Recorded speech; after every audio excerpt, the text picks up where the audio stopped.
Dadi ki ngakuwe napa Rabbana zalamna anfusana. Sehingga ngendikane Kanjeng Nabi sebuti hasibu anfusakum qabla an tuhasabu. Menghisaplah diri kamu sendiri sebelum nanti kamu benar-benar dihisap.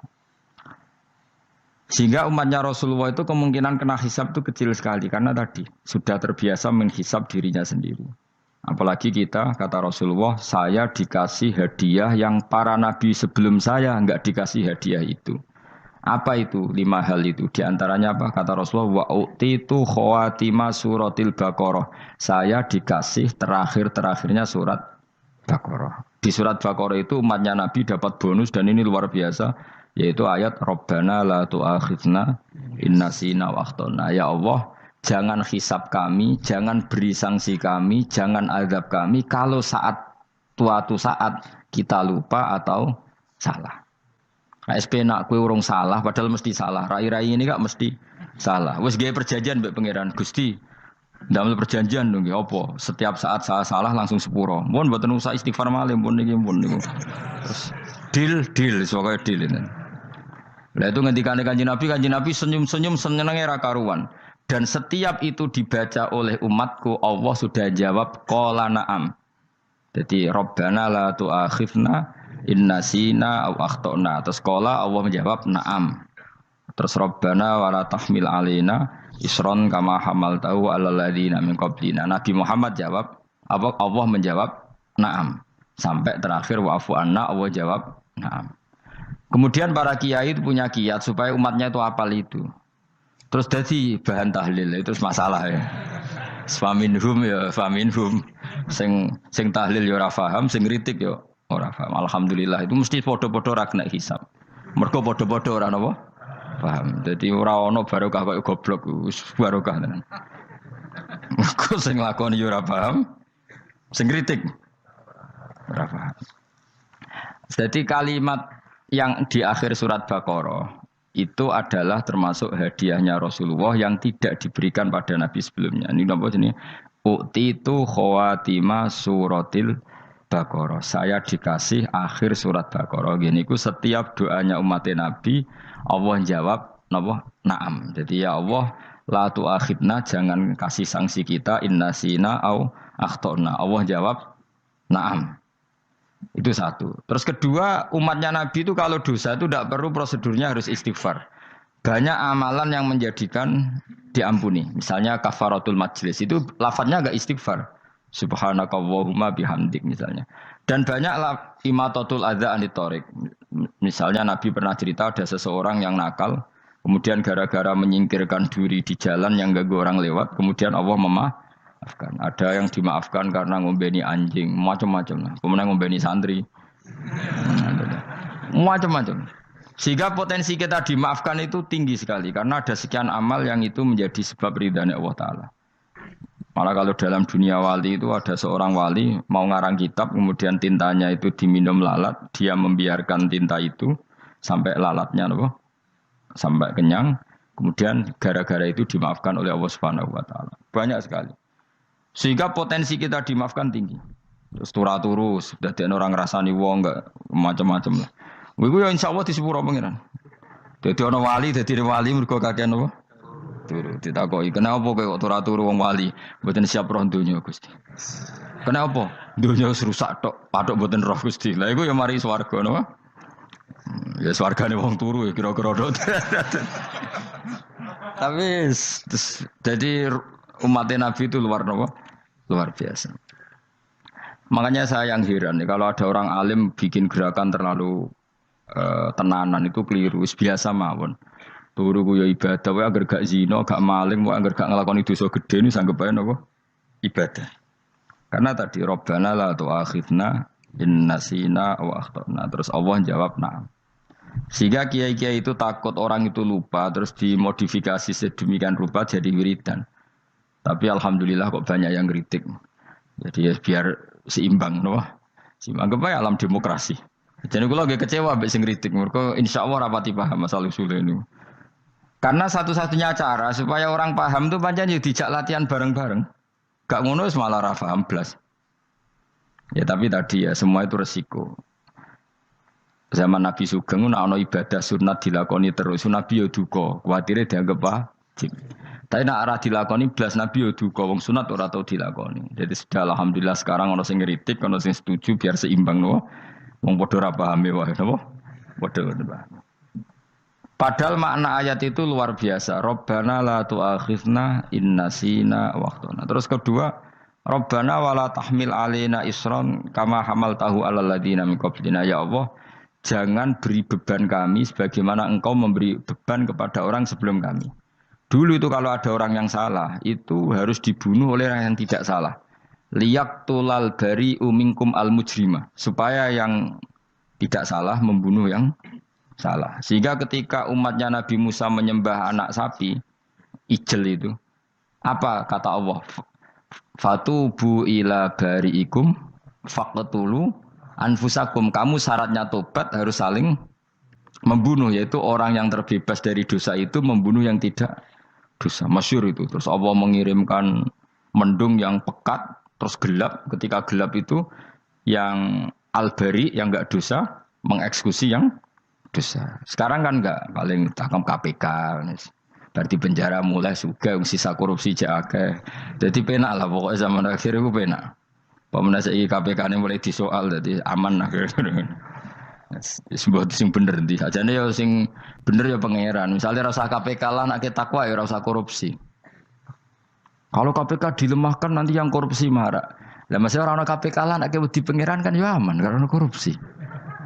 Kowe aneh-aneh wae. Kowe wong mukmin kok bakas ngono. Kowe sementing iku nak kowe wedi pangeran kan ora usah polisi, ora usah KPK, wis tetep ora usah dosa wong wedine mbek pangeran. Nah, kecuali ora usah pangeran ateis, lha iku masalah. Ya, tapi kan omongan ini gak populer, padahal bener. Nah, aneh. Jadi karepmu ngene, terbebas korupsi nek ana KPK, urip makmur nek ana menteri kemakmuran. Pokoke kabeh kowe mbok gantungno pejabat negara. Mulane tau hitemu jeblok, sak jeblok-jebloke. Misalnya rasa sejahtera, saya menteri sosial harusnya gini-gini. Ngono korupsi salah KPK. Ngono ono ora keamanan salah polisi. Senengane nyalano wong. Wis sekali-kali nganggo tauhid.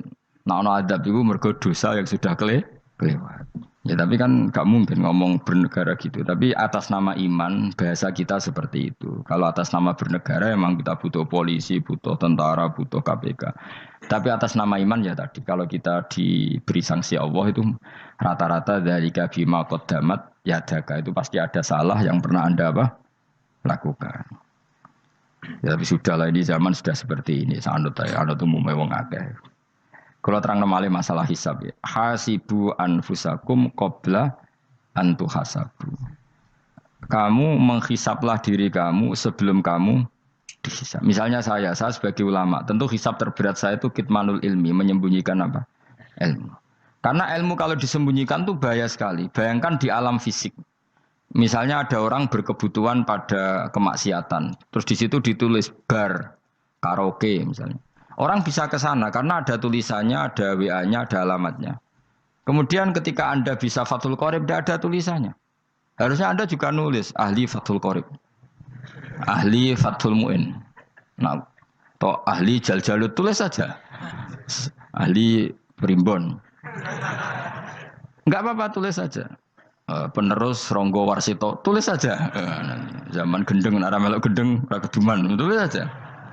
Tapi barokahnya tulisan itu kan orang bisa tahu. Makanya kenapa banyak orang sufi yang sudah menyembunyikan diri, wananya nakal-nakal. Karena dia disalahkan Allah, karena menyembunyikan ilmu. Saya itu orang yang senang tertutup, kecuali masalah ilmu. Saya mau mengajar terbuka seperti ini. Karena tadi, awal dari dikenalinya kemakrufan adalah dimaklumatkan. Awal dari dikenalinya keburukan juga karena dimaklumatkan. Betapa celakanya kalau kemungkaran dimaklumatkan sementara kebenaran tidak dimaklumatkan. Makanya Mbah Mun itu sampai berfatwa, Mbah Mun guru saya itu. Nah ono masjid ra ono menawarane Mbah Mun duka. Masjid kok ora ono menarane, wajib ono.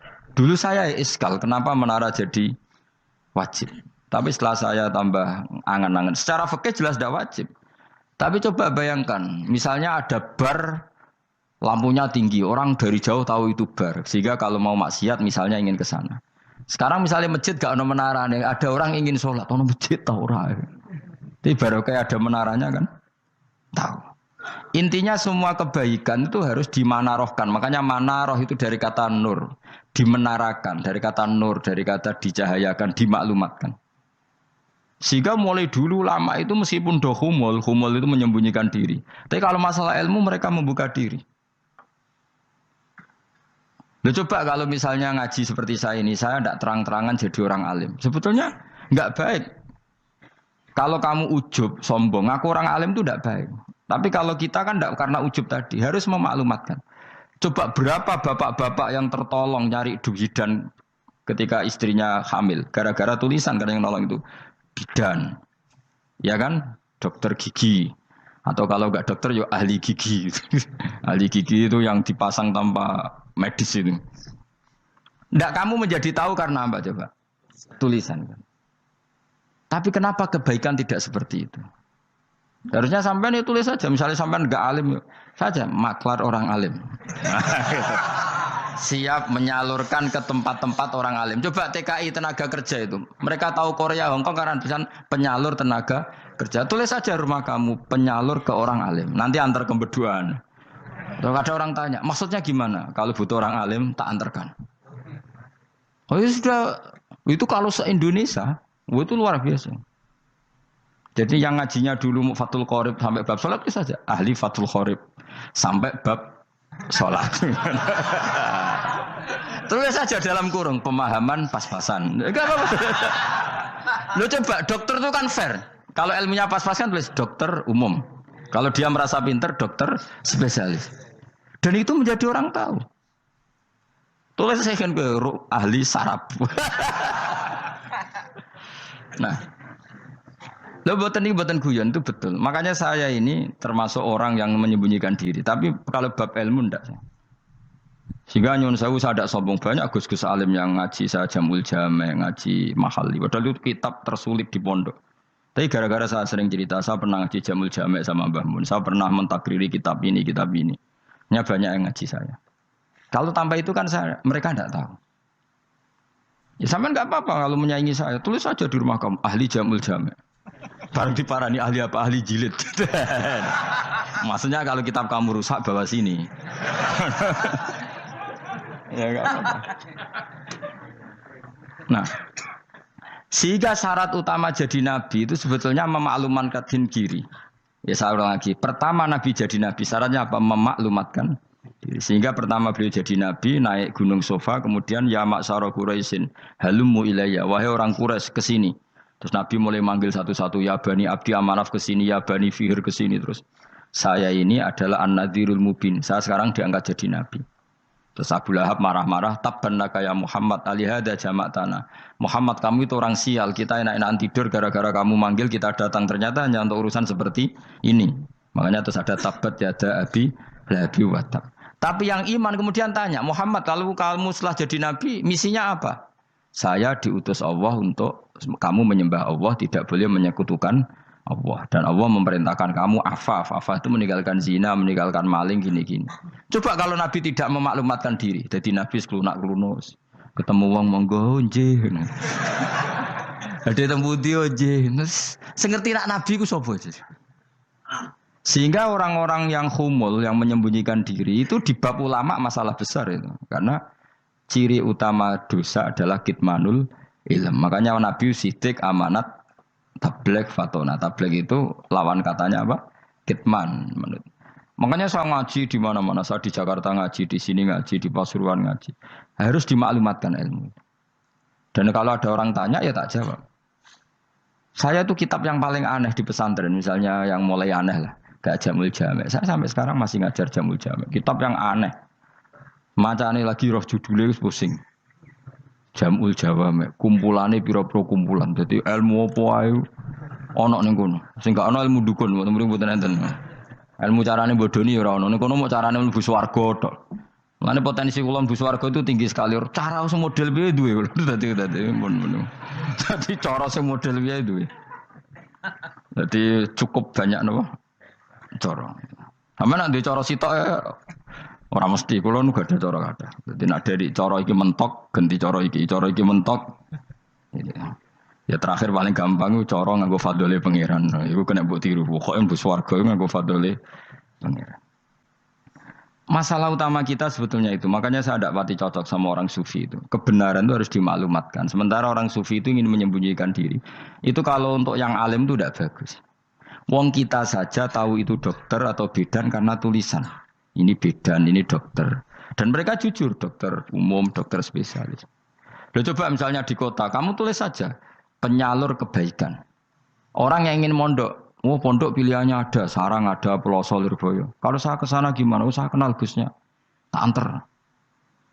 Wan keren, juga ada penyalur. Kalau orang bisa tersalurkan ke Korea, ke Korut, ke Jepang karena tulisan, kenapa tidak banyak orang tersalur kebaikan karena tulisan?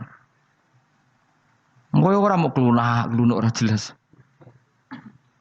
Meskipun nanti ditawari orang, mesti dulu sih ahli takrib, mesti wong guyu. Ahli Fathul Qorib sampai bab sholat.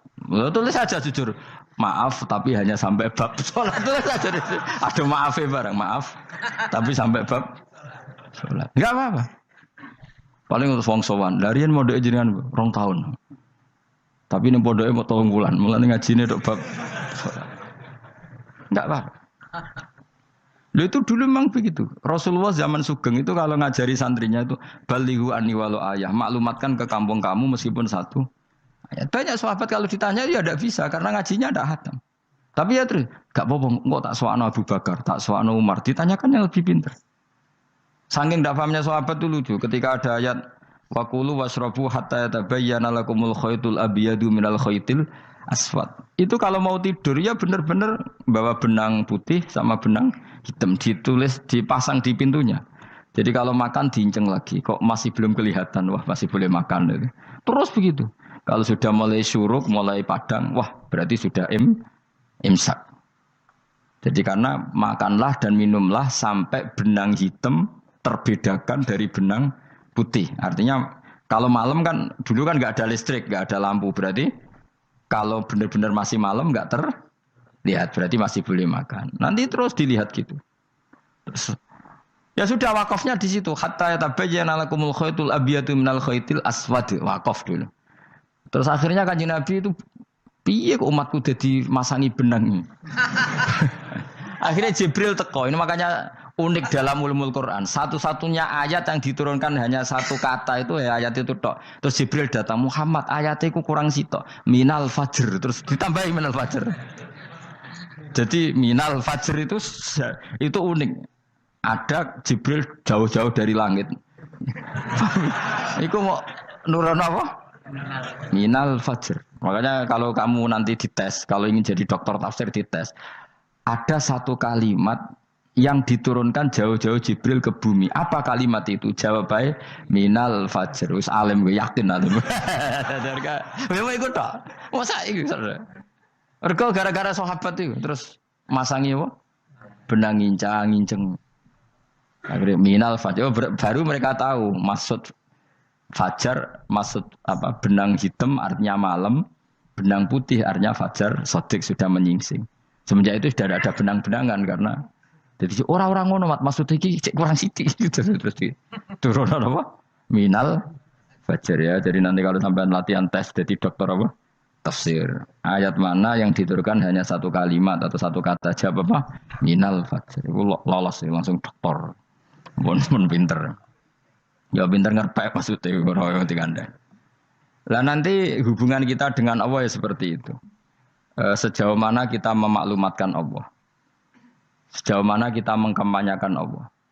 Saya berkali-kali bilang, saya kemarin kan di Korea, itu sebetulnya saya yakin hanya doa saya. Saya sering berdoa, ya Allah, Engkau dipuji di langit dan di bumi. Lalu kalau di bumi ateis, itu caranya kayak apa? Dulu saya itu terobati karena Uni Soviet setelah persemakmuran banyak menjadi negara Islam. Berarti itu bukti bahwa Allah pun dipuji di bumi Uni Soviet. Lalu yang kayak Korea kayak apa? Ternyata betul Koreanya tetap ateis, tapi gara-gara diserbu wong Indonesia. 49.000 wong Indonesia ning Korea Selatan. Iku mbok gawe sing salat separuh, iku jek piro? 24, kira-kira ya digawe 20.000. 20.000 salat kabeh, tahlilan kabeh suruh wame. Lah kok sing ngritik tahlil muni sunah Rasul tok wis rame. Wis rame lah walhasil. Sitok tahlilan wah itu enggak ada hadisnya. Wis gak apa-apa sing penting muni hadis sing sitok tahlil muni hadis ya ibadah, tahlil ya ibadah. Mbok lah soal kok bener ding totalan guri. Sementing rame, maksudnya sementing rame ngomong visi Islam. Itu Islam tahlil, sitok Islam sunnah Rasul gak masalah. Wong ape yakin bener saiki ya ora ono klarifikasi. Tapi sementing kan kabeh ngomong tentang Islam. Artinya gini, Allah punya cara untuk supaya bumi Korea itu ada yang bertasbih bersujud. Mil'us samawati wa mil'ul. Allah tidak kurang cara. Golek wong kedonyan ditawarik ke sana demi uang. Bareng wis ning kono dielingno pangeran. Segawe masjid, kontrak masjid macam-macam lah masjid kontrakan ning Korea. Nang kene ra ono masjid. Pusing. Saya pernah ngisi di satu masjid itu gambare pintu gerbangnya bukan salib kan. Ternyata tingkat 1 itu gereja, tingkat 2 bar, tingkat 3 masjid. Kadang ya kebalikan masjid, bar, gereja. Satu gedung. Jadi malaikat saya tidak tahu lewatnya gimana itu kan. Enggak tahu itu cara lewat gimana karena malaikat bagian rahmat itu enggak bisa dia lewat salib. Ya. Tapi dia harus menulis ganjaran yang sholat. Enggak tahu saya lewatnya dari mana karena itu. Ya tentu dia punya cara lah. Tapi yang jelas ya agak bingung ini gimana. Itu pernah yang tingkat 2 itu bar pas aktif. Ada santri yang ya pekerja imannya pas-pasan. Kalau nanti gus badhe Jumatan mlebu bar pas aktif wae wong ayu. Meh wera Jumatan. Mergo mau tingkat 2 bar, tingkat 3 masjid. Itu ono khutbah yang barnya tetap main. Ada bar yang masjidnya tetap khutbah. Itu masuk bar. Sudah Jumatan apa ning kene wae.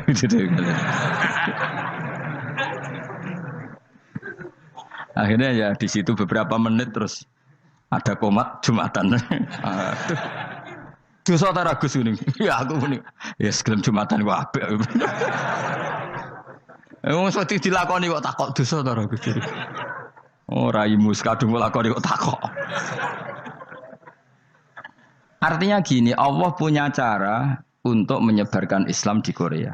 Sama seperti Allah punya cara untuk menyebarkan Islam apa?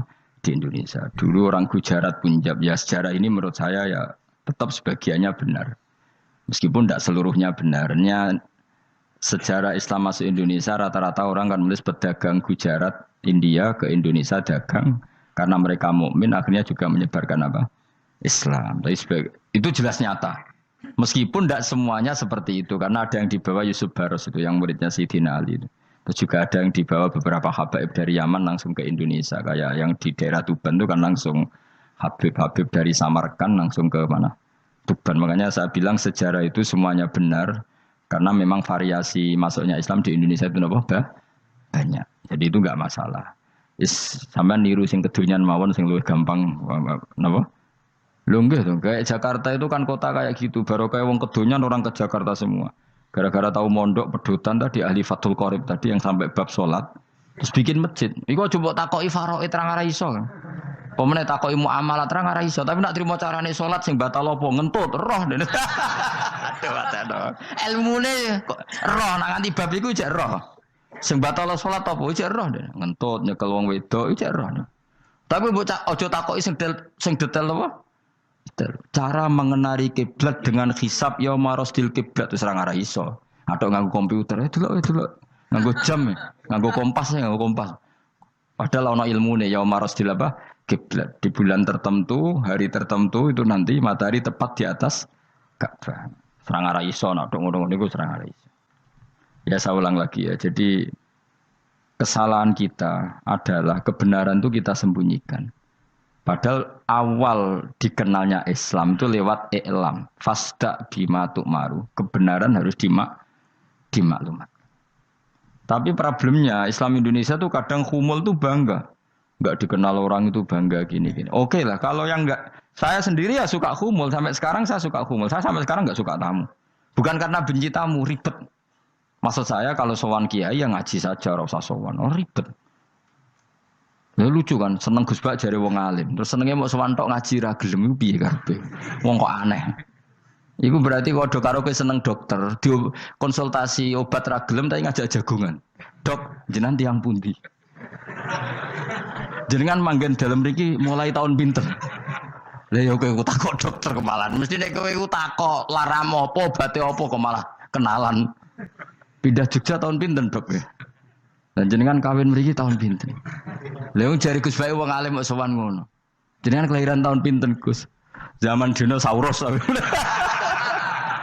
Wong alim kok takoki lahire ku piye karepe? Sesuk tak gak takok pisan matiku kapan, Om.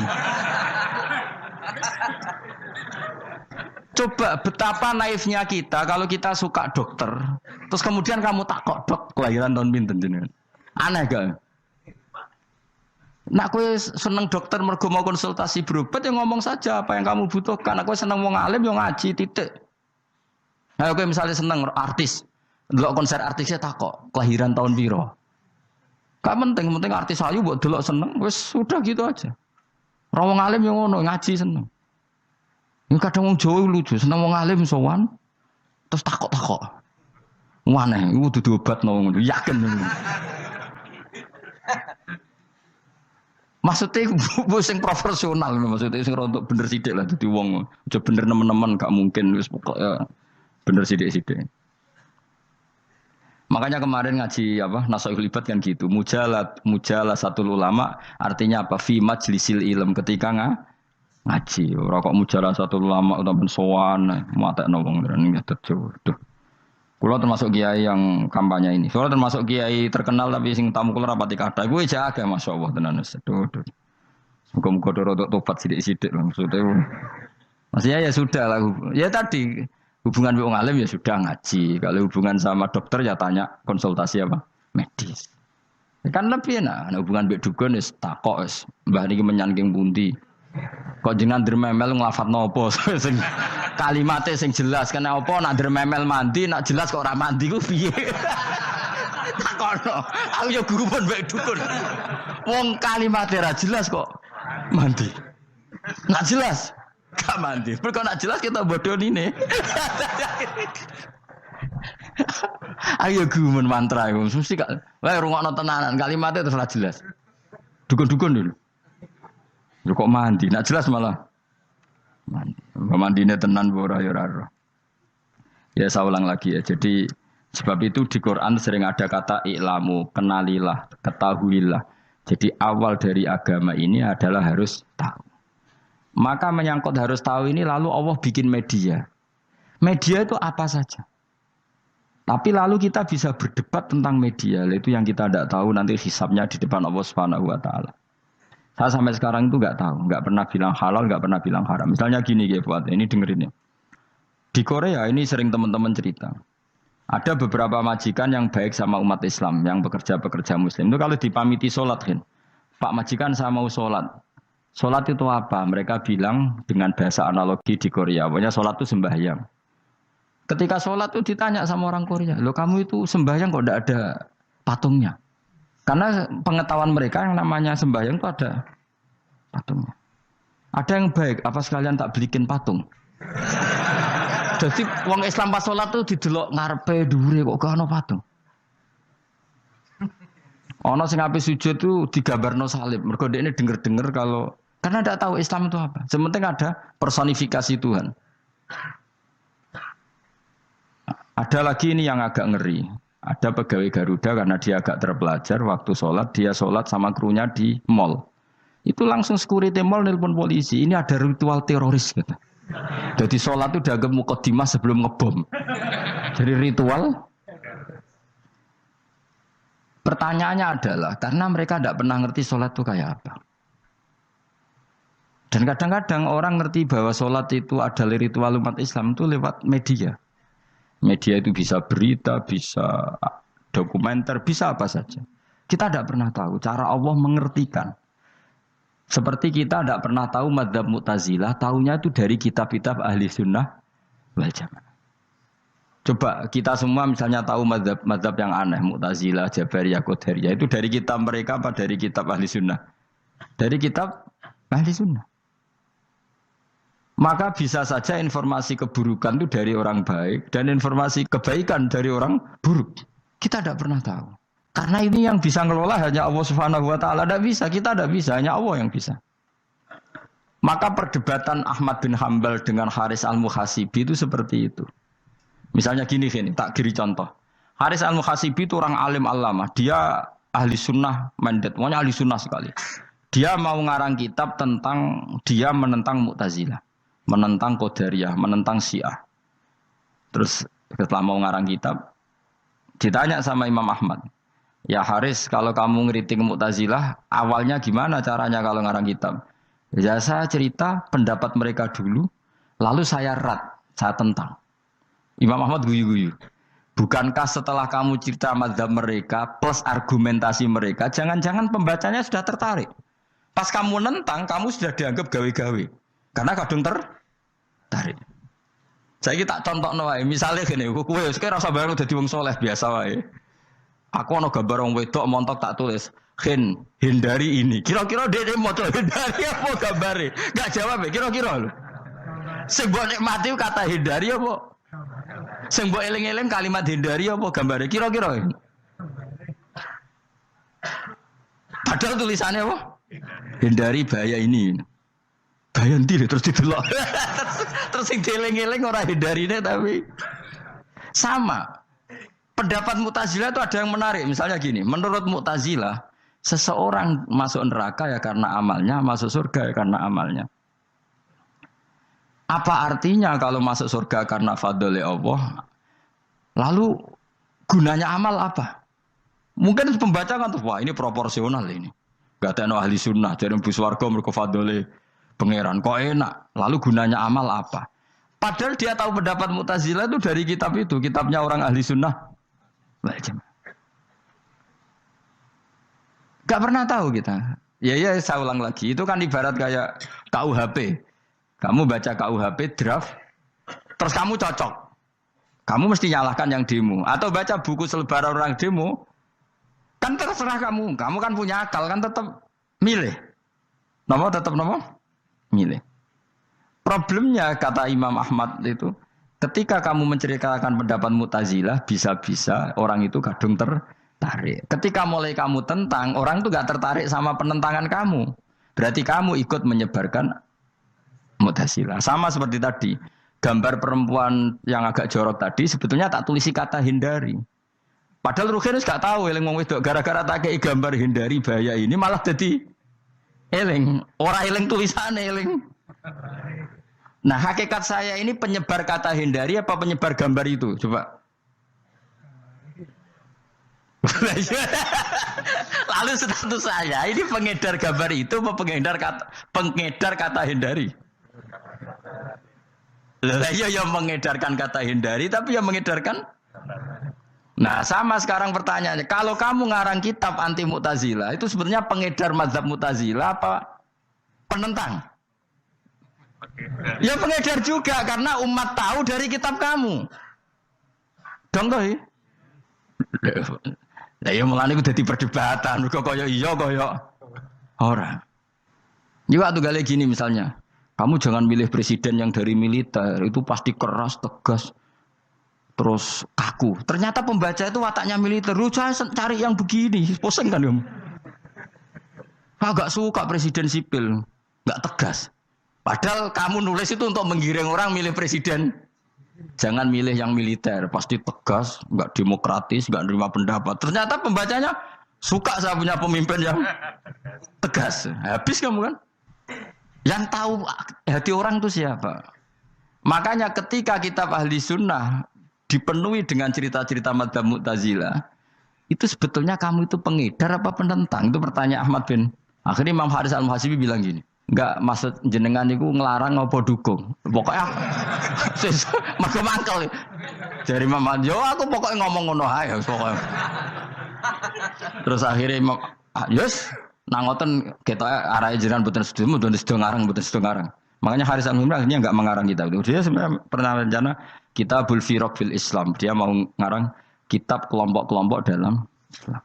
Ya coba mau apa coba. Misalnya kamu bela tahlil nasibnya juga seperti itu. Hujahnya tahlil, ini gini. Terus hujahnya penentang tahlil. Yang bisa mengendalikan pikiran pembaca siapa? Ternyata dia tertarik sama pikiran penentang. Lucunya yang menceritakan kamu, pengagum tahlil. Kan tidak pernah tahu. Mana nak cari ceritanya Mbah Mun dulu lucu. Mbah Mun tuh mondok Lirboyo. Itu di Bandar Kidul akeh wong ayu. Itu dulu babanya Mbah Mun itu ada yang suka orang sana sampai nikah orang sana juga pulang ke sarang. Itu di antara mbah-mbahnya Mbah Mun. Suka perempuan sana terus nikah sana nggak pernah pulang ke sarang. Lah Mbah Mun tuh lahir dari adiknya, pokoknya dari keluarga, dari saudara yang nggak pernah pulang dari Bandar. Diwasiati, mun nak mondok ujo geman dolan ning Bandar Kidul. Gak wong ayu. Akhirnya malah penasaran. Justru kalimat itu yang menjadikan maksudnya aku ajune nganti sepiro kok nganti mbahku katut kan malah akhirnya penasaran. Lare kata Mbah Mun tak angen-angen bener Imam Ahmad bin Hambal. Maksudnya itu kalimat itu pancen ribet. Kalimat itu ribet pancen. Coba milih mana coba? Jong aja geman moro pasar opo lah nang daerah kono. Ono opo? Bahaya kan. Gara-gara kamu melafatkan itu malah orang penasaran. Di sana ada bareng delok ning kono ya nak terus mulai nak ora. Nah, makanya pertanyaannya, pengarang buku juga kena hisab karena sebetulnya apa yang dia tentang orang lain menjadi tahu karena ceritanya dia. Coba kamu ngarang kitab saja yang anti Syiah atau anti Mu'tazilah atau anti Murji'ah atau anti otoritarian, mesti pembaca itu nggak bisa kamu kendalikan. Nah, itu juga rawan hisab, makanya berat. Pokoknya walatus alunna yauma idzin anin naim. Semua itu nanti dimintai tanggung jawab oleh Allah Subhanahu wa Ta'ala. Karena kita tidak pernah tahu. Akhirnya Haris Al-Muhasibi gak ngarang kitab. Imam Ahmad itu tidak punya karangan kecuali riwayat Musnadu Ahmad bin Hambal. Kalau gak ada 14 juz. Dia tidak punya karangan. Ketika ditanya, saya takut membuat hal baru dalam Islam. Karena karangan itu kan mesti melogikakan hukum. Sementara Allah tuh kadang gak butuh dijustifikasi seperti itu. Jadi cara kitab usul fikih ini, sama tak bedai. Mungkin enggak Allah menyuruh kamu ngangkat gunung Merapi tanpa alat? Enggak, jawab saja. Latihan pinter. Mungkin enggak Allah menyuruh kamu disuruh ngangkat gunung Merapi? Mungkin enggak? Mungkin apa enggak? Nah, itu ulama usul fikih berdebat. Ada mengatakan enggak mungkin. Karena Allah tidak akan memerintahkan sesuatu yang tidak dimampui mukhatab, yang tidak dimampui manusia. Masuk akal. Kaul kedua mengatakan mungkin, butuhe Allah iku mau wong muni ya tok nurut. Senajan to gak mungkin. Ayo Hen, Gunung Merapi angkat Hen. Nggih Gusti, siap. Langsung melayu mara. Kuwi Allah wis seneng, wah nurut aja iki. Tapi ya kemungkinan cek goblok ora takok sik. Kita kan tidak pernah tahu, makanya ulama ini debat. Kira-kira nak Hen, Gunung Merapi angkat. Potensinya kan dua, kue langsung melayu apa ngangkat. Potensinya kan, kok goblok kayak ngono rata kok. Bicarane kok. Tapi ya mungkin dilembek pangeran. Cek nuruti, ora paham-paham lah melayu. Ki milih ndi? Status sing ngene iki nurut apa goblok? Jawab, nurut apa goblok? Ya nurut goblok. Ya coba ngono. Kita ndak pernah tahu. Mulane tetap pada akhirnya kita itu wa in adri. Kita tidak pernah tahu. Tapi kita tahu bahwa semua ada hikmahnya. Makanya kadang orang alim itu bilang saya alim, kadang bilang saya tidak tahu. Maksudnya kita tahu Allah memerintahkan pasti ada hikmahnya, tapi kita tidak tahu maksudnya apa. Ya sudah seperti ini. Akhirnya dunia ya sudah seperti ini. Ya kadang ngerti, kadang nggak ngerti. Ya sudah biasa ya. Kalau kita tak tahu sesuk isih urip to ora. Iki jawab ya. Muni roh iku nyatane yo koyo roh. Muni roh yo ora roh nak mati. Mulane sudah. Kadang takoki sesuk iku jeng yo ziarah nggih, Mbah. Tapi kadang wallahu alam, Mbah, insyaallah. Ya karena memang ya enggak pernah tahu. Karena apa ya? Wis ra kena diterangno, Bang. Mulane kula niku gak ada kitab-kitab perdebatan ulama, nak gejol-gejolkan ngoten niku. Saya ulang lagi ya, kalau kamu mengarang kitab menentang pendapat Mu'tazilah, itu artinya kamu menceritakan pendapat Mu'tazilah, lalu menyebarkan kesalahan mereka.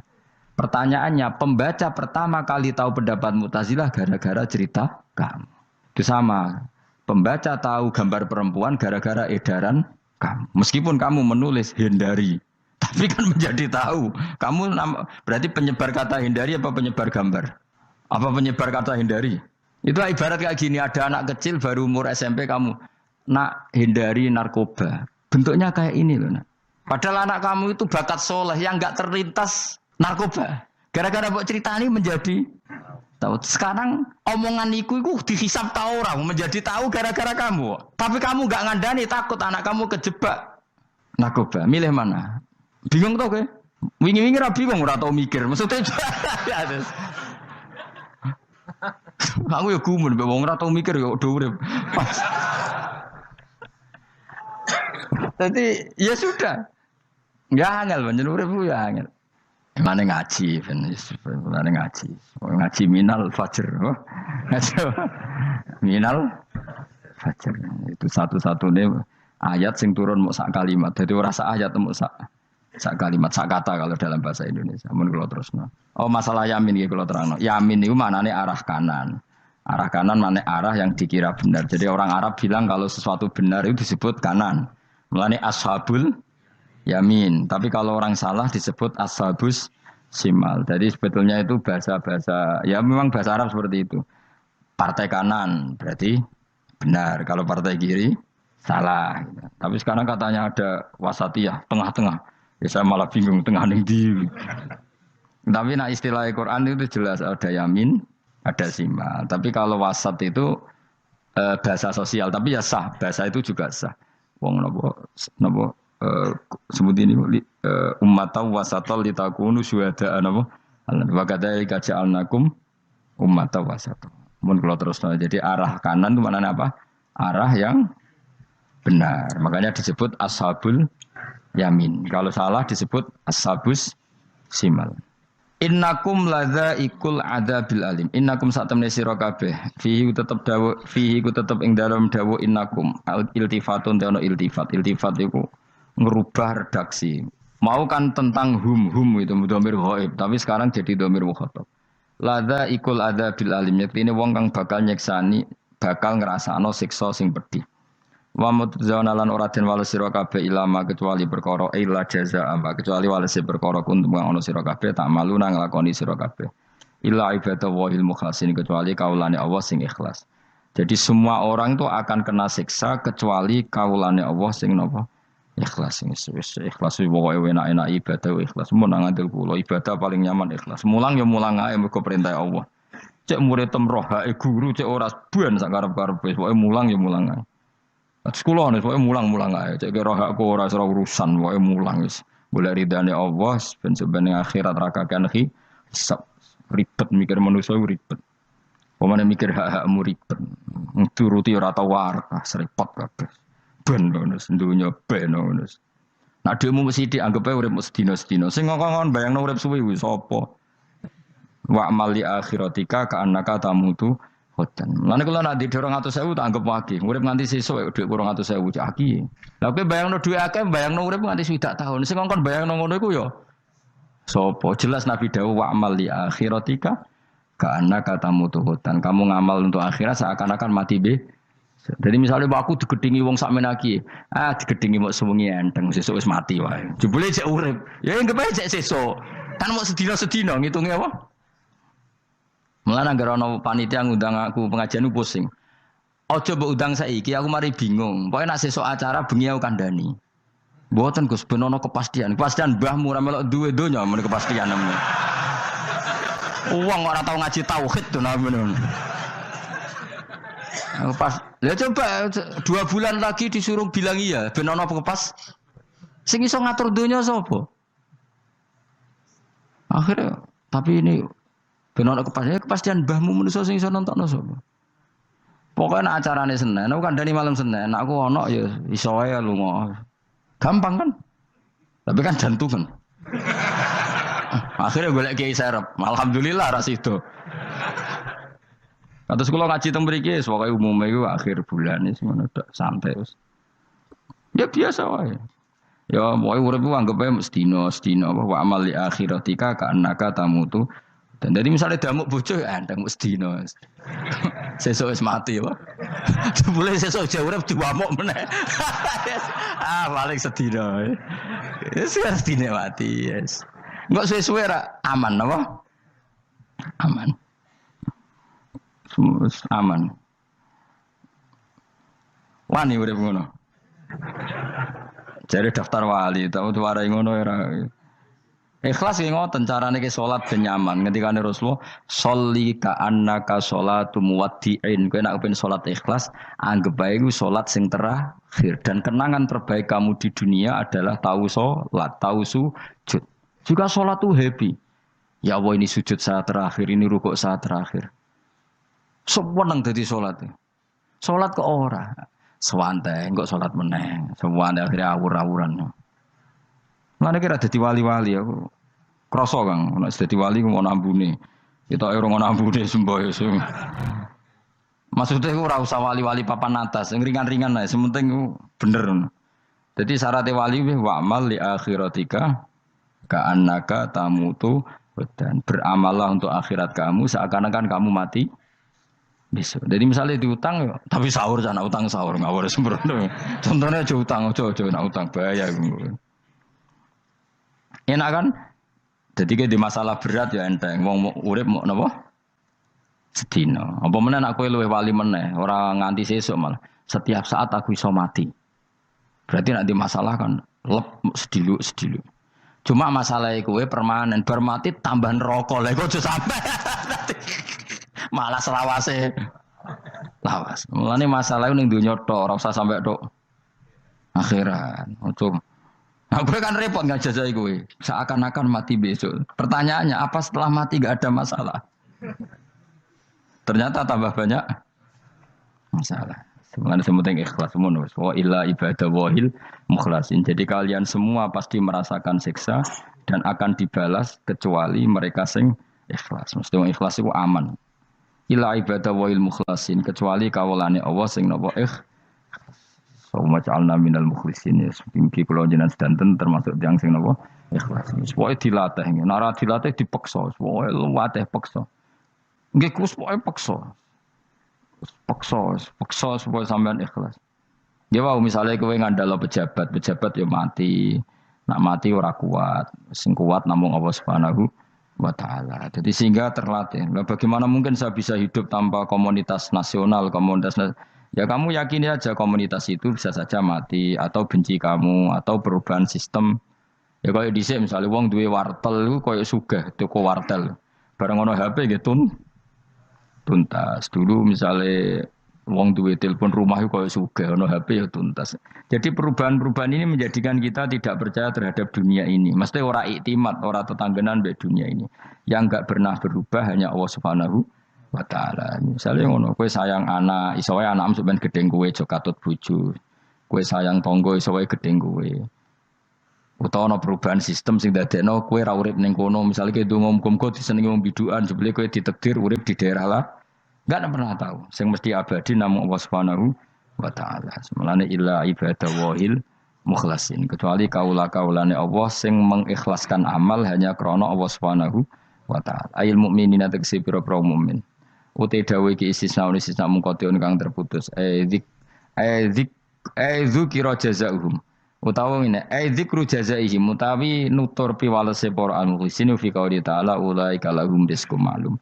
Ulaika te mungkon-mungkon sing ikhlas ulahum tetep kedhe ulaika fil jannah rizqun utawi rezeki maklumun kang wis ditentokno bukrotan ing lembut besok wa asyan waktu sore.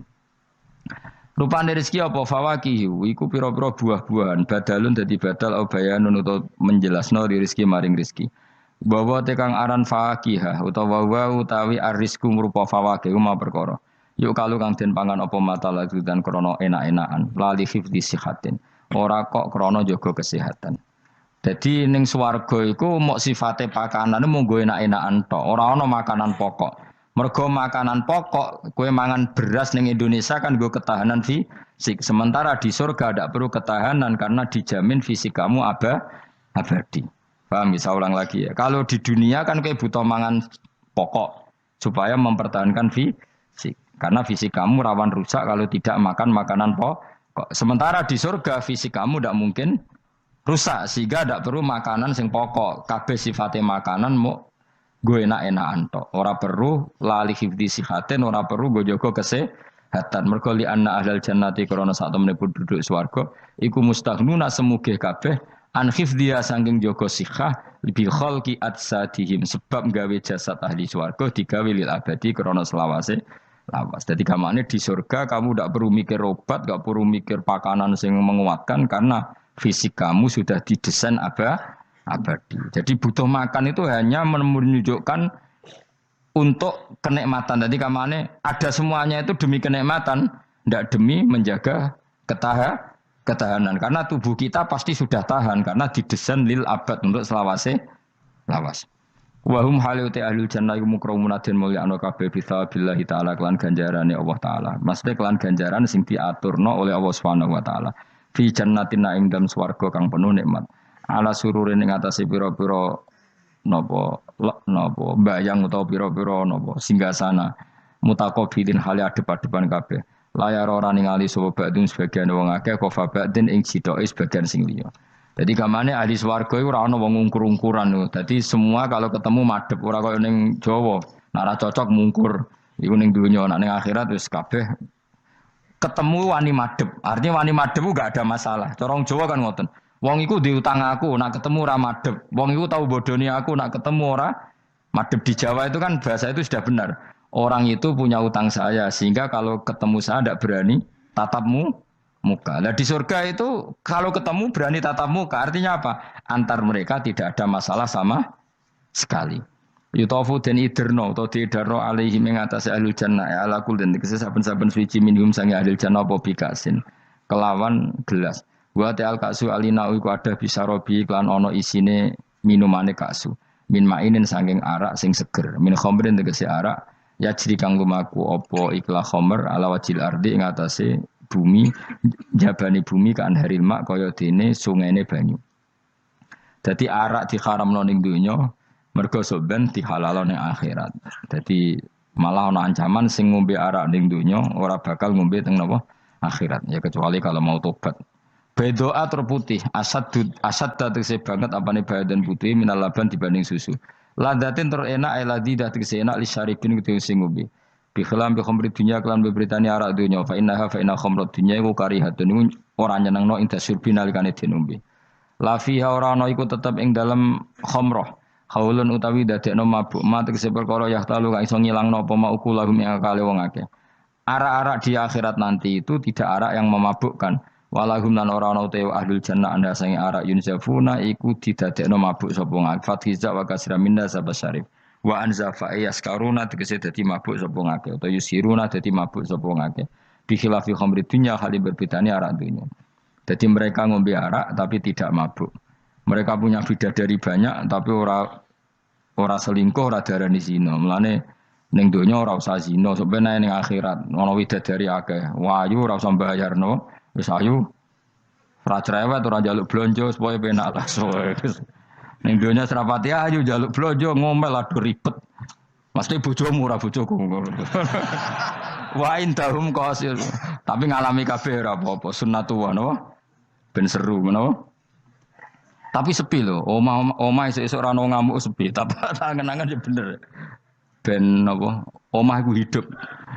Omah iku napa?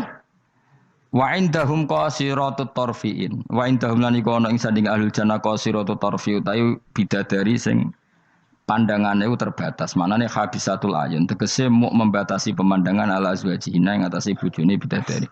Dadi ning swarga bojomu ayu enggak pernah memandang cowok lain. Gak kepikiran delok wong liya. Ora usah mbok takono. Nek ning donya piye Gus? Dadi takono dhewe kowe takon. Wong sing alami kowe kok takok aku. Layang durna ora ningali sapa kok para widadari la ghirihim maring liyane bojone li husnihim krana apike bojone mereka indauna ana ing sandinge widadari. Dadi widadari ku didesain mok roh gantenge wong mok bojone tok. Nak roh wong liya mbok ketok apa pokoke roe ku nak sing apik ya bojone tok. Nak ning donya piye coba takon. Nak ning donya kan bojom sering istighfar. Nah nasibe aku wis nduk bojo ngene ngono. Sampai ngadani anak sing perawan ngene, "Nduk, kowe buka-buka aja ngalami koyo aku." Mateno wong tenan. Muji bojone wong liya ora tau gelem muji bojone dhewe. Lah nek takok, "Lah kok ngono, Gus? Kowe lau tekem ya ngono." Ndek bojo iku ngeluh. Lah iya akhirnya diwales pangeran bojomu untuk kowe ya. Lha kowe dhek lakonan ngono. Wah, tangga kabeh bojone ayu kok aku tok sing.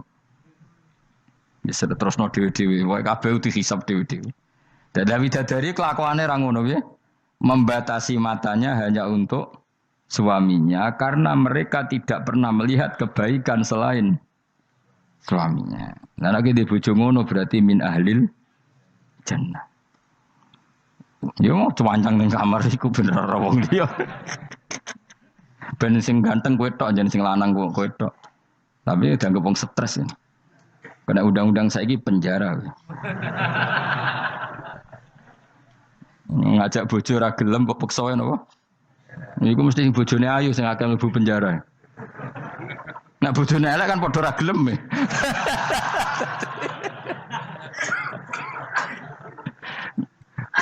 Bapak uga ada kiai. Kiai ini lucu, kanca akrabe bapak. Dari cara apa? Cara kancane bapak ngono. Ana wong bojone elek, iku sok ben hisabe gedhe. Lah kena apa iki? Lah nek ora tahajud salahno pangeran wis bojo elek kok ora duha, ora tahajud. Nek bojo mayu nu pantes, ora tahajud perkara kelon wis elek ora tahajud e opo wae. Dadi kiai iku memperberat hukum. Dadi cara kiai iku wong kok bojone elek, iku sok ben disalahno pangeran. Kenapa kira tahajud? Nggih ngantuk Gus. Lah kowe bojomu elek kok ora tahajud, dane nek bojomu ayo malah ora tau tahajud. Mulane pangeran gambaro nabi sempurna. Nabi ku nak tahajud. Iku Aisyah turu ning ngarepe. Aisyah ku wahyu prawan turu ning ngarepe. Iku tetep diterusno tahajude. Jajal kowe di bojo wahyu, apa tahajud terus bojomu gelem kira-kira mbok terusno to? Milih ndi? Bojomu elek ora tau tahajud, mau kelon apa meneh bojomu. Kanjeng Nabi gambarane iku pe salat, Aisyah turu ning ngarepe, iku diterusno salat. Sampai Aisyah kecewa, piye wong iku malah tahajud terus sih. Masyhur ngene hadis-hadis. Aku ora ngarah, kowe kebayang. Di bojo wayu ape tahajud, pas bojo mapian. Lah iku parah meneh wis bojone elek. Kelon ra gelem mergo elek, tahajud ra gelem mergo ngantuk, gak di prestasi. Lafit ora donya ora akhirat. Parah wis parah wis. Marani ngene iku marani. Jebule dongane kebenteran, ya Allah, meskipun di dunia aku di bojo elek, kula nyuwun bidadari sing ayu teng akhirat, bojomu tangi telabrak. Ora usah ngono, ora usah ndonga iso kok. Ya Allah. Kabeh ana gentine Gusti. Tapi bahasane aja jelas ya Allah ngono. Kabeh ana apa? Aku bojomu ngamuk. Apa Mas maksude? Yo, maksude ra biasa wae. Mulane kula nek ana imam ndongakno ngono iku ora mentolo. Imam salat jenazah, jane donga iku ora usah banter-banter. Lha donga kok ngene, misale Ruhin mati, iku nak dongane ngene, ya Allah wa abdilhu zaujan khairan min zauji wa daran min dari. Itu nak diterjemah bojomu ngamuk loh. Ya Allah kasih dia istri yang lebih baik ketimbang istri yang sekarang. Wa daran khairan min dari, kasih dia rumah yang lebih baik timbang rumah yang. Tapi alhamdulillah dora faham yo. Amin. Amin. Padahal doa itu sangat menyinggung loh. Ya, isih dapal donga iku. Iku aja terusno, maksudnya iku. Nah, wong mati kan dongane diantar ya Allahumma terus pokoke wa abdilhu zaujan khairan min zauji wa daron. Itu nak diterjemahkan. Gusti niki mawon teng donya di bojo ngeten niki teng donya mawon. Genti nggih Gusti teng akhirat. Kan artine ngono. Apa wa abdilhu digenti tambah Gusti kok. Tukar tambah maksudnya Gusti. Jadi wong ra pahamu barokah. Amin amin. Nah kula mboten ate maca donga niku. Langsung wadaron khairon min dari. Mergo nak zaujan kadang sing wedok isih nangis, cek muni amin amin wah perkara gitu. Maksudnya donga iku ya ora ngono, tapi terjemahane kan ngono, wa abdilhu zaujan khairon. Maksudnya gini loh. Jadikan kalau istri kamu itu nanti masuk surga, berarti terjemahnya itu jadikan watak istri ini lebih baik ketimbang watak yang sekarang. Plus ada tambahan di sana karena nanti kan widadari berapa kan jarimu? 70 ya. Berarti 70 siji apa 70 plus bojomu? Gak 70 itu 70 siji. Tapi jare wong paling ayu sing kodonya yo. Tenan ora yo kuwi sampeyan delok wae ora usah takok aku saiki sampeyan delok. Lah gunane opo kowe takok aku jebule mlebu neraka. Gak penting ngono iku rasa kiyaine yo goblok takoki ngono dijawab ora usah dijawab. Mlebu swarga sik lagi takok. Lah nek kono bantah nek wis swarga ora usah takok. Lah iya padha wae mlebu neraka gunane opo ora iku. Ya ora usah takok yo. Pokoke kok ning swarga ketemu, ya Gus bener jebule jenengan ngono. Gampang kan? Ya tapi aku aja padha, mosok santrine entuk 70 kene 70 ya ora. Tetep aku ora trimo, jumlahe padha ya ora trimo. Kadar ayune padha ya ora trimo. Tetep mbek pangeran ya tetep beda tetep. Padha-padha numpak pesawat ya tetep beda kelas sembrono iku. Tetep beda. Nontor apik mripate dikhamul ayun terus mripate iku gedhe hisanuha tegese jembare ayun. Dadi nak wong Arab bayangno wong ayu iku ya mripate gak sipit. Ya pancen ya tenan kowe ro wong ayu Arab be ayu Cina tetep ayu Arab. Mergo ayu Arab hasil napa inun dikhamul ayun mripate gedhe. Sa ayu-ayune wong sipit be ayune wong ya cek wae saiki. Sale ayune wong Uzbek be ayune wong Cina. Kowe milih ndi? Uzbek senajan to ngono mbok pilih ya ora gelem pokoke. Mau ngongkon milih wae. Milih ndi kan? Ayune Uzbek be Cina. Uzbek, tapi sing mbok pilih ora gelem. Ya milih wae saya apa? Mau milih. Maksudnya itu tenan bener pangeran pokoknya ayu sing kelas standar sing dikhamul ayun. Kana guna koyok-koyok sedune bidadari filau niku bedun niku endok maksudnya ninuam kedue burung unta maknun kan tersimpan. Mastunun disimpan biraisihi kelawan utorisihi kelawan apa sayape utawa iku. Iku lho sing bulune ikilah an-nu'am. Maksudnya koyok endok putih sing terselip utawa tertutupi oleh bulu. Maksudnya indah.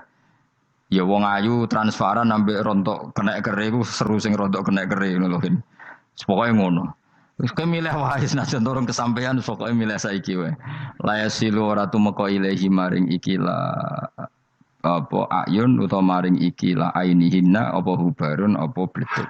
Walau nuhu wa wa albayat fi sufratin wa ahsanu ing dalam agak-agak kekuningan ahsanu alwani nisa iku luwe apik-apike warnane wong wedok.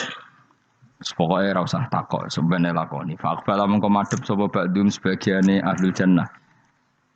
Ba'du ahlil jannah tegese sebagiane ahli swarga madhep ala ba'din ing atase sebagian yata sauna hale saling takok sapa ahlul jannah. Amma sing perkara maro kang wis liwat apa mabihim kan ahlul jannah fid dunya ing dalem dunya. Iki kula terusno Mas ora iso dilereni. Niki kan critane ngeten iki. Wong ahli swarga niku nek ning swarga niku takok kanca bisnise ning donya. Nah, mitra bisnise iku mlebu neraka karena kafir. Iki nunjukno nak wong saleh iku oleh kancanan wong kafir. Asal ndak harbi lho ya. Saya ulang lagi ya. Misalnya kowe urip ning Uni Soviet utawa urip ning Korea utawa bahkan urip ning Jakarta. Kan bisa saja mitra bisnismu ini orang kafir. Tapi dia perlakuannya ke kita baik. Urusan profesionalitas kerja juga apa? Baik. Singkat cerita, ketika di dunia aku sempat, misalnya kayak dijak dugem gak gelem, dijak zina gak gelem, terus dijak maling gak gelem, terus si kafir tadi ngomentari ini, kenapa kayak ragilem zina, ragilem maling? Ya kita nanti kan dibangkitkan, dimintai tanggung jawab. Terus dari sing kafir, dak tenan ngono iku. Masa orang mati mau dibangkitkan lagi. Nah, ketika perdebatan zaman di dunia terus mbok akhiri, ya wis karwane sok mben. Nah ternyata kalimat sampean karwane sok ben mbek Allah diwujudkan ketika kamu nanti masuk surga. Kowe takok, ya Allah saya beri hak ketemu teman saya yang berdebat sama saya. Singkat cerita, kamu dikasih lorong sama Allah untuk ketemu dia. Kancamu ning neraka. Dadi nunjukno wong nek ora kesampean dendame gak lega iku manusa. Wis manusa wis ngono kabeh. Sampai ning swarga iku nek ora kesampean dendam, akhire ketemu ning neraka. Piye saiki kowe mbek aku bener ndi? Nyatane aku saiki ning swarga. Kowe kan sing ngomong nak aku wis mati iku ora iso tangi meneh. Nyatane aku saiki tangi. Tangiku ning swarga kowe neraka. Bar ketemu kabeh lega lagi dibalekno ning swarga. Lha wis disebut fal yaumal ladzina amanu minal kufari yadhakun alal araiki yang zurun hal suwibal kufaru makanu yafalun. Jadi nanti kamu yang punya teman-teman di masa lalu dikei kursi dilugonon durin rokok, tapi sudah diatur oleh pangeran sedemikian rupa supaya kowe ora ceblok. Tapi nak aku milih ora usah jajal aja, mau tetap wis milih. Artinya nak kowe dendam itu dituruti mbek pangeran. Misalnya ana wong sing ning donya kok ngojang ngaji ta, entuk apa? Kowe cek mangkel diomongi ngono. Terus kowe baru kayak ngaji jalan mlebu iku ora lega nak gak ketemu wong iki. Lah repote jebule ketemu wong iki swargane sak dhuwure kowe. Wah yo. Repot aku. Akeh-akeh ora insyaallah ora, nek sing nyai insyaallah ora bakal swarga sak dhuwurmu. Tapi yo nak umat Nabi muga-muga di sepuro. Nan dhuwure tak takoki, lho ketemu aku kok swarga sak dhuwurmu. Bariku aku gebutun terus istighfar. Sementara kebar tanya dendam terus, mulane swarga ndek. Tanah ngono ya repot to. Tapi intine ning ayat iki iku ana wong soleh kancanan wong kafir. Zaman ning donya sering dinyek nak sampean ra ono hari kebang. Lah iku wong sing mukmin mlebu swarga iki gak lega sedurunge mengkonfirmasi ulang ketemu koncone sing zaman ning do.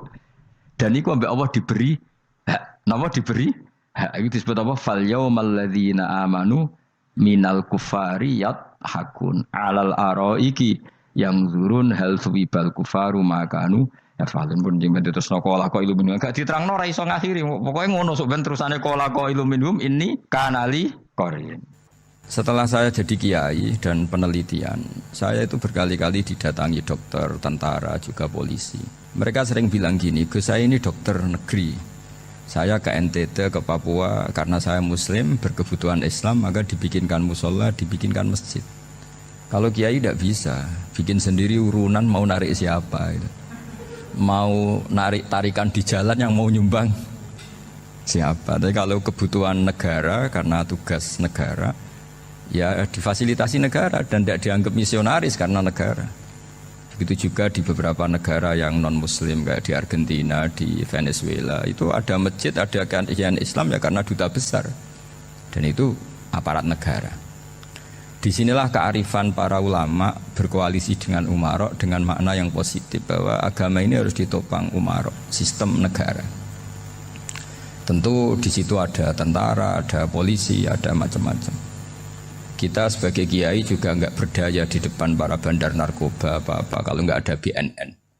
Kita mau apa dengan korupsi kalau enggak ada KPK. Sehingga kearifan para guru-guru kita, mulai Mbah Maimun, bapak saya sendiri, NU, Muhammadiyah, semua ormas-ormas Islam itu pasti maulah kerjasama. Karena kita siapa ya? Kalau enggak kerjasama. Dan di antara pesan Rasulullah SAW adalah yaduwahi ma'al jamaah. Jadi apa ya, kebersamaan itu sudah berkah. Fa inna yadallahi ma'al jamaah. Jadi berkah. Lalu kenapa saya kalau ngaji bawa kitab? Ini agak sebetulnya itu lazim. Lazim itu suatu yang harus. Tapi karena kelamaan mubalek itu tidak pakai kitab. Seakan-akan bawa kitab itu yang aneh. Sebenarnya aneh mereka. Karena begini logika simpelnya ya. Umat Nabi ini berhak dapat apa coba? Berhak dapat warisan yang paling luhur, paling hebat, paling jernih. Apa itu Quran dan hadis? Pertanyaannya, siapa yang paling punya hak otoritatif untuk menerangkan Quran hadis? Ulama. Ulama yang mana? Ya yang kapabel, yang sudah diakui dunia kayak Imam Ghazali, Imam Bukhari, Imam Syafi'i. Artinya kalau kita tidak pakai materi itu ulama mendapat pikiran kita, bukan mendapat pikiran mereka. Saya ulang lagi, kalau kita tidak pakai materi yang otentik, yang orisinil, umat ini mendapat pikiran kita, bukan pikiran mereka. Maka saya berusaha supaya teman-teman atau semua umat Islam dapat pikiran-pikirannya Imam Ghazali, pikiran-pikiran Imam Bukhari, pikiran-pikiran Abdul Qasim Al-Junaidi, kejernian-kejernian Abu Yazid Al-Bustami. Kejernian itu diantaranya adalah misalnya makalah yang menurut saya itu makalah yang super. Jadi untuk ngadepi krisis karena COVID atau karena apalah. Itu lama dulu sederhana sekali. Beliau-beliau punya rumus yang mungkin jarang didengungkan orang, tapi saya akan kampanye rumus ini. Al-istighna, haqiqatul istighna, itu adalah al-istighna anis syai' labihi. Jadi pemenuhan kebutuhan yang sebenarnya adalah kita berusaha menghindari sebanyak mungkin kebutuhan yang sekunder, yang enggak penting. bukan memenuhi semua yang kita inginkan. Jadi misalnya begini ya, kalau kita lapar, itu keinginan kita itu makan enak apa asal makan? Tentu jawabannya asal makan yang sehat. Tapi kalau nuruti nafsu kita, makannya yang enak, teman makan ya enak.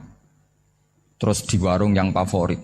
Ini kan satu kebodohan. Kenapa untuk makan saja butuh definisi sekian banyak? Yang kita harus kecewa, warung favoritnya bisa sudah tutup. Atau kita ke sana harus macet. Ribet. Yang benar-benar arif dan bijaksana itu adalah al-istighna anisya. Sesuatu yang tidak mendesak itu jangan jadikan kebutuhan. Sehingga kalau kita puasa misalnya, semua makanan itu enak karena kita sangat lapar. Sehingga Abul Qasim Al-Junaidi ketika ditanya, ma'idamu to'am, lauk makanan itu apa? Jawabannya lucu, alju, lapar. Kalau kamu lapar ya semuanya enak. Ini sudah mulai hilang. Kita bilang makan enak itu ya sate, ya gulai, ya pizza yang kita senang. Akhirnya apa? Untuk nikmati nikmatnya Allah itu kita jadi ribet.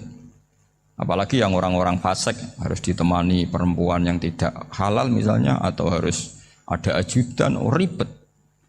Nah pertanyaannya, orang yang ribet sama yang nggak ribet itu pinter mana? Pinter yang nggak ribet. Nah ini kearifan-kearifan yang mulai hilang. Lalu siapa yang bisa mewarisi itu? Ya ulama.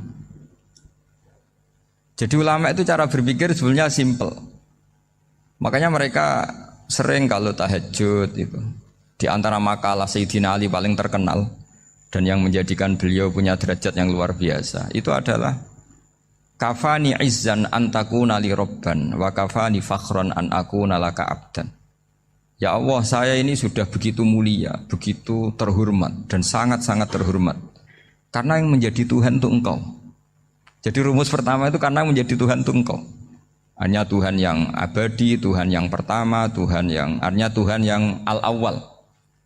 Coba ya Allah, kalau saya ini punya Tuhan Fir'aun, punya Tuhan mati jadi tontonan lagi, itu kerennya di mana coba? Andaikan kita punya Tuhan Fir'aun. Atau punya Tuhan yang asal usulnya manusia, apapun hebatnya manusia itu, kita punya Tuhan manusia itu. Tuhan yang lapar, yang kalau nggak makan mungkin pingsan, mungkin bisa kena COVID, nanti Tuhannya diisolasi, kayak apa? Makanya ketika Tuhan Allah menyindir ketuhanan selain Allah itu, Allah hanya menyindir dengan kalimat sederhana, kana yakulani to'am, yang kamu tuhankan itu masih makan. Artinya kalau nggak makan ya lemes. Jadi lama-lama ada orang gini, alhamdulillah tadi Tuhan mampir ke saya, kelihatannya lapar, setelah tak kasih makan sehat lagi. Susah nggak punya Tuhan yang seperti itu. Beda dengan Tuhan kita.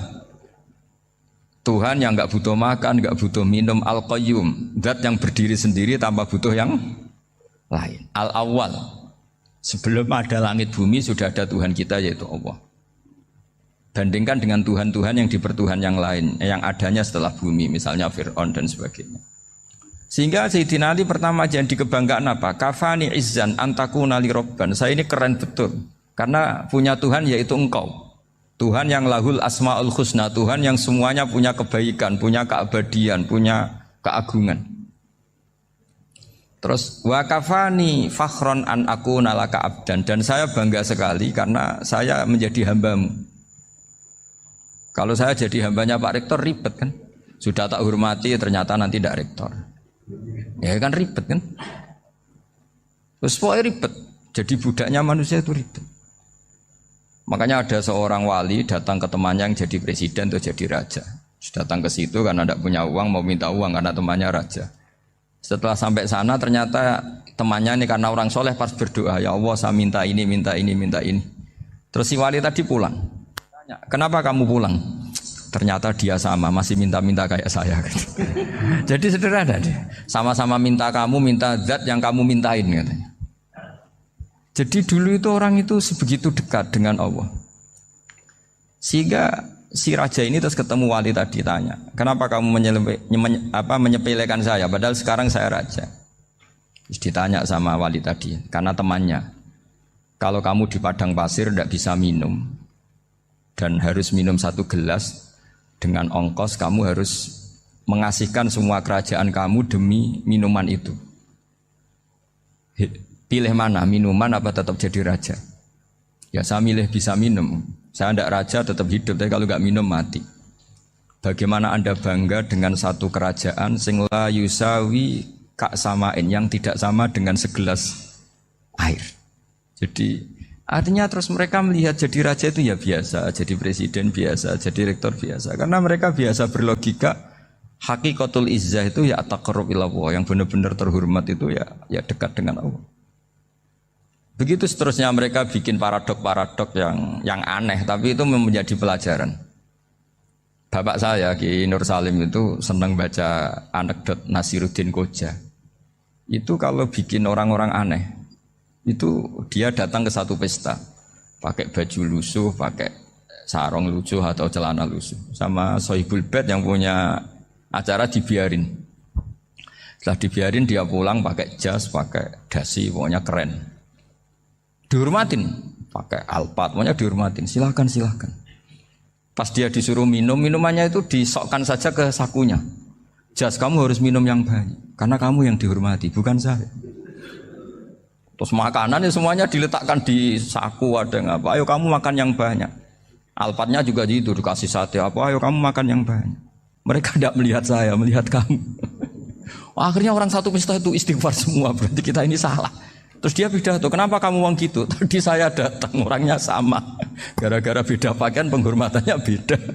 Berarti yang berhak dapat makanan ini jasa ya, bukan saya. Betapa naifnya kita sebagai orang. Ternyata kita masih hormat sesuatu yang seperti itu, yang atribut lah. Jadi orang-orang sufi itu orang yang bisa menertawakan dunia. Akhirnya ya, pertama dia dianggap orang gila, masa jas dikasih makan, dikasih minum. Tapi secara fikih dia benar, haram dia makan. Karena pas dia datang dibiarin, setelah pakai jas dikasih makan. Berarti hakikat yang dapat rezeki siapa?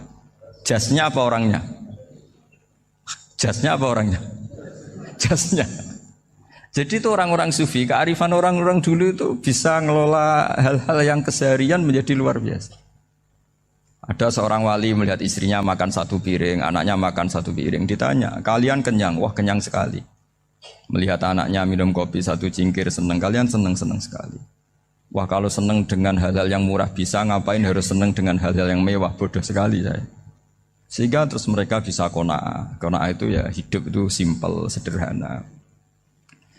Jadi tentu saya tidak akan ngomong yang muluk-muluk, selain itu tidak bidang saya juga apa ya. Kita ini butuh obat di kondisi Covid seperti ini, butuh kesederhanaan, butuh apa ya? Istighna tadi. Kita harus istighna billah an ghairillah. Jadi sudah cukup bahwa Allah ini segalanya. Sehingga tadi saya dengarin himnenya Unisula, yang paling saya kagum adalah dimulai dengan kalimat-kalimat thayyibah. Di antara tugas suci Nabi Ibrahim dan semua nabi adalah wa ja'alaha kalimatam baqiyatan fi aqibi. Nabi Ibrahim itu nabi yang diberi gelar Allah. Dia adalah nabi yang menjadikan kalimat tauhid itu kalimat yang abadi. Fi aqibi, di anak turunnya, di semua generasinya, baik anak turun karena gen maupun karena pembinaan, karena pendidikan. Ini penting sekali saya utarakan karena apa? Satu kehidupan itu sebenarnya digerakkan oleh kata-kata, oleh moto kalau orang bahasa modern. Sehingga banyak ulama mengatakan al-ibarat qutun li'ailatil mustami'in, bahwa redaksi atau moto atau pegangan hidup itu penggerak kehidupan. Sehingga sebetulnya manusia itu digerakkan oleh kalimah-kalimah itu, oleh moto-moto itu, oleh prinsip-prinsip hidup itu. Misalnya orang Palestina itu tiap hari ke pasar gitu. Mereka ke laut gitu.